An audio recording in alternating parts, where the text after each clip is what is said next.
Assalamualaikum warahmatullahi wabarakatuh. Salam sejahtera bagi kita semua. Bapak dan Ibu yang saya hormati, hari ini izinkan saya berdiri dan berbicara tanpa bahasa aman, tanpa kalimat penghibur, dan tanpa eufemisme kebijakan.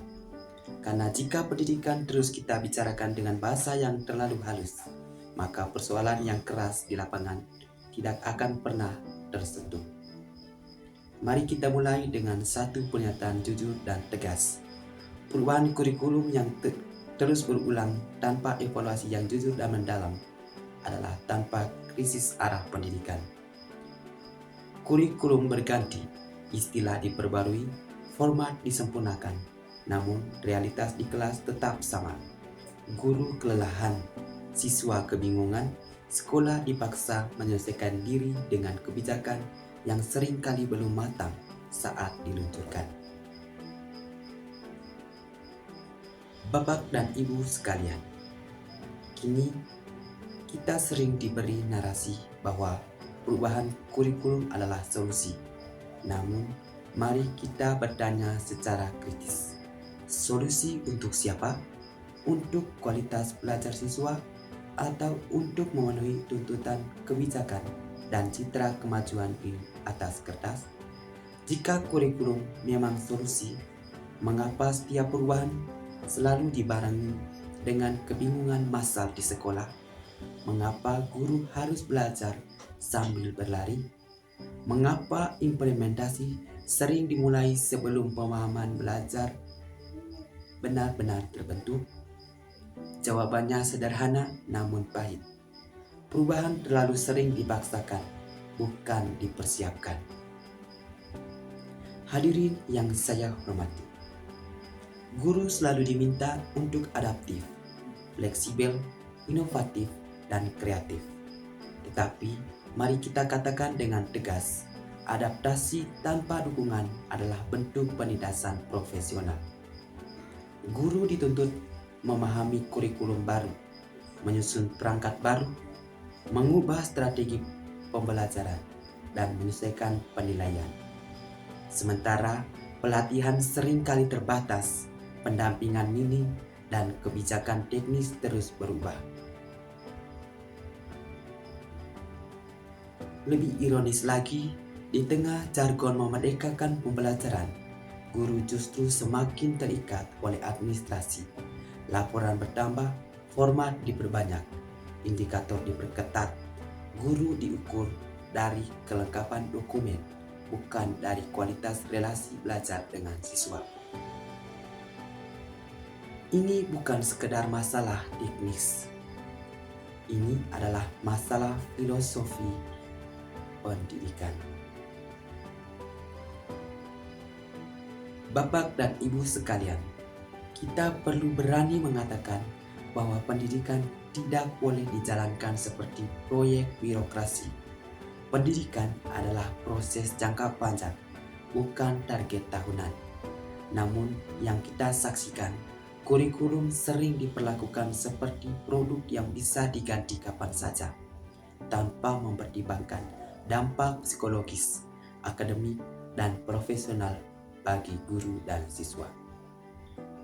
Lebih berbahaya lagi, perubahan kurikulum sering dilakukan tanpa keberanian mengakui kegagalan kurikulum sebelumnya. Kita terlalu sibuk mengganti nama, mengganti struktur, dan mengganti istilah, tetapi lupa bertanya, apa yang benar-benar gagal? Apa yang harus diperbaiki? Dan apa yang seharusnya dipertanyakan dan dipertahankan?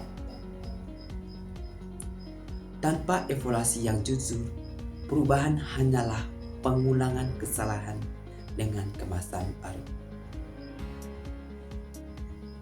Hadirin yang berbahagia, izinkan saya menyampaikan ini dengan sangat jelas.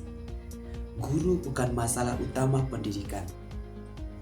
Masalah utama pendidikan adalah kebijakan yang tidak berpijak pada realitas kelas.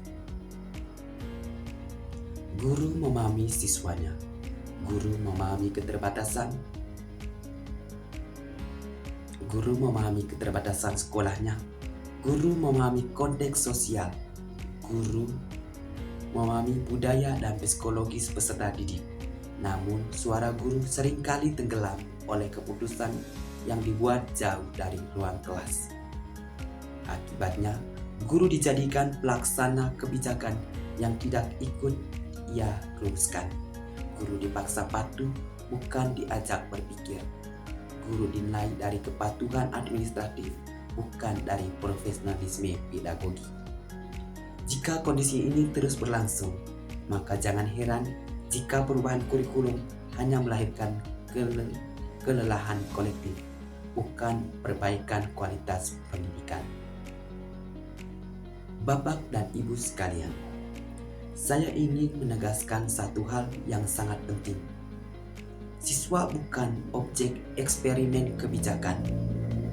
Masa depan mereka terlalu berharga untuk dijadikan uji coba sistem yang belum matang.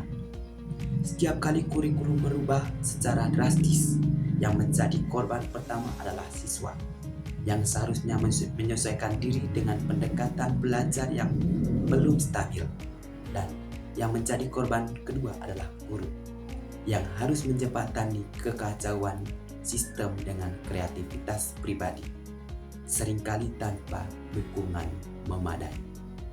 Jika perubahan kurikulum ingin benar-benar bermakna, maka harus ada keberanian untuk yang pertama melibatkan guru sejak tahap perencanaan, yang kedua menghentikan perubahan yang belum siap diimplementasikan, yang ketiga mengurangi beban administrasi secara nyata, bukan sekedar wacana, dan memberi kepercayaan penuh pada profesionalisme guru.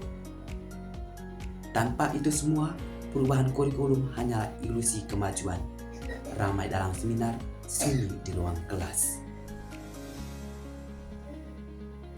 Hadirin yang saya hormati, sikap kritis bukan bentuk perkembangan.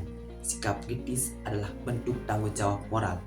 Guru yang berani menyuarakan ketidaksiapan sistem bukan penghambat perubahan, melainkan penjaga akal sehat pendidikan. Pendidikan tidak membutuhkan guru yang hanya patuh, tetapi guru yang berpikir. Karena ketika kritik dibungkam, yang lahir bukan ketertiban, melainkan stagnasi. Akhir kata, izinkan saya menutup dengan satu pernyataan keras namun jujur.